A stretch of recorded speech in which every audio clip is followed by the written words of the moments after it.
Sakit selepas hubungan seks, normal atau tanda masalah?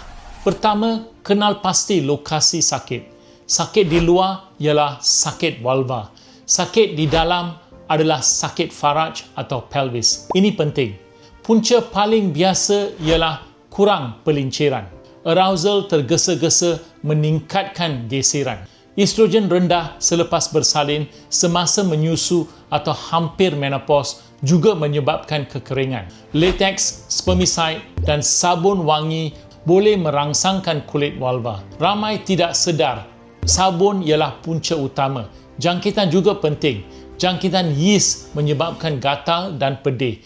Jangkitan kencing menyebabkan rasa pedih dan sakit pelvis. Kedua-duanya buat hubungan seks sakit. Otot lantai pelvis yang tegang menyebabkan faraj mengetat. Ini menyebabkan sakit semasa dan selepas seks. Endometriosis menyebabkan sakit pelvis yang dalam.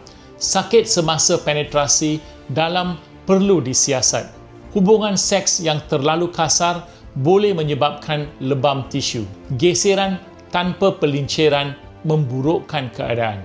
Pasangan baru atau seks tanpa perlindungan meningkatkan risiko jangkitan kelamin.